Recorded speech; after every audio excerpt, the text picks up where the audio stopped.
When we look around the world in which we're living in the West, it's pluralistic, which means there are multiple worldviews at work simultaneously. You can have someone who's motivated by a Christian worldview, someone motivated by a Buddhist worldview, someone motivated by a I believe in nothing except science worldview.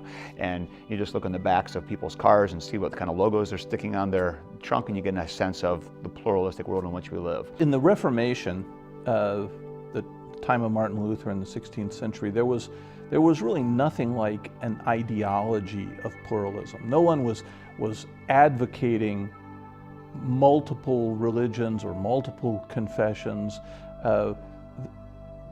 They were all trying to struggle and to preserve the unity of the church and the unity of society. When Luther started his questioning of the theology of the Roman Church, he was understood by some as simply being part of the way the medieval church worked, which was you had different theological movements held together within the same church.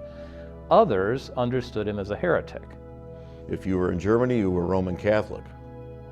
And then as the Reformation happened and that monopoly of the Roman Church upon the religious life was splintered, the various reformers popped up.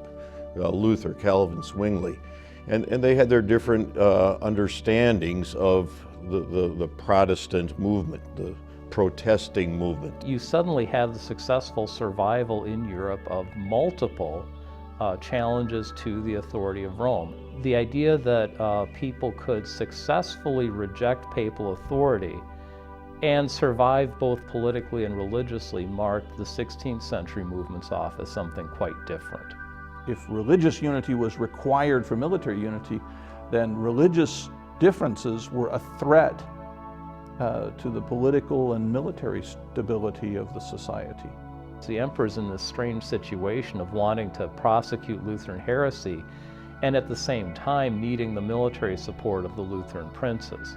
One of the big rifts among the reformers was between Luther and his colleagues on the one side and the Swiss Reformation, especially Ulrich Zwingli on the other.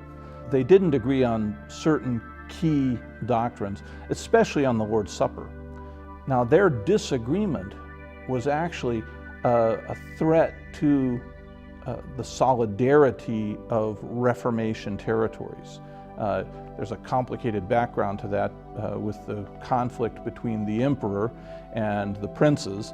And the princes who were harboring the Reformation at the time were trying to show a united front to the Catholic emperor. And unless they could get some kind of deal worked out between Zwingli and Luther, they wouldn't be able to show this united front. Well, Zwingli and Luther were theologians, not politicians. They simply couldn't agree. Well, this theological difference meant that there couldn't be one unified Protestant church over against the Catholics and over against the emperor. One of the issues at Augsburg in 1530 was whether or not the Lutheran way of being Christian would be an acceptable and legal position in the empire, in the territory of the Holy Roman Empire. That was not successful at Augsburg because the emperor rejected the Augsburg Confession. When this finally goes into open warfare after Luther's death, the ultimate result of that is a victory for the evangelicals that forces the Peace of Augsburg in 1555.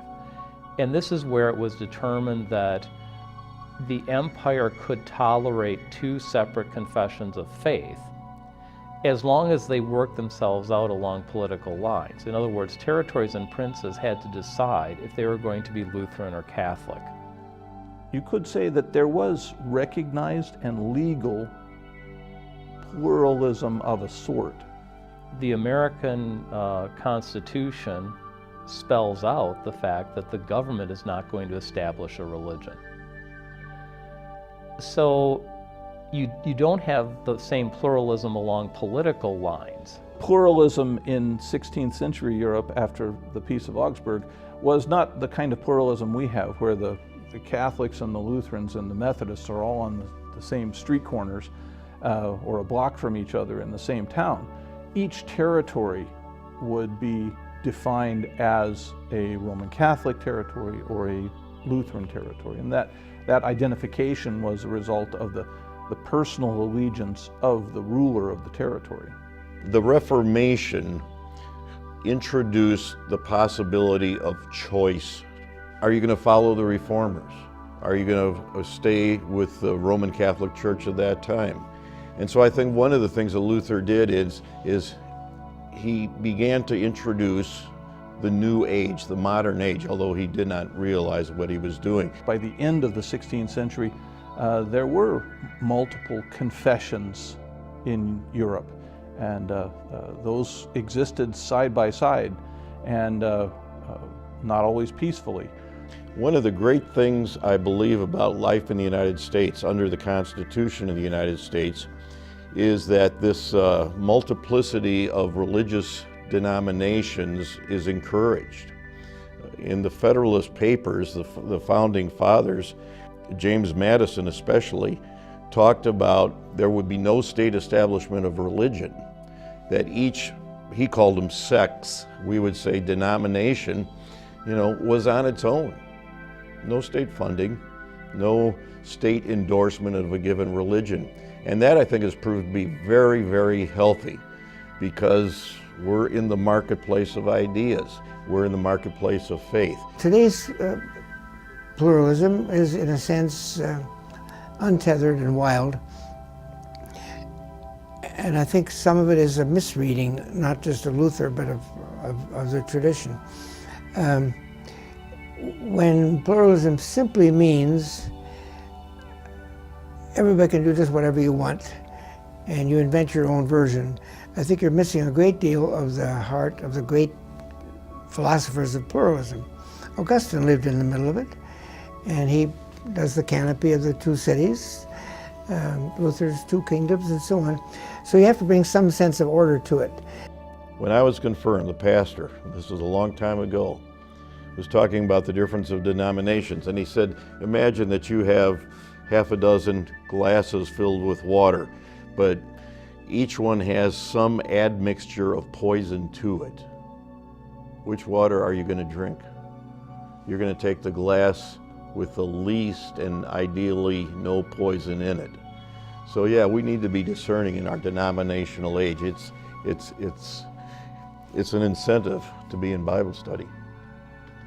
Luther and the other reformers in the 16th century didn't value variety and religious differences for their own sake. They didn't see pluralism as some kind of inherent good in itself. The society we live in today is a society in which we have daily common experience of wide-ranging religious differences, and that society is a result of the events of the Reformation.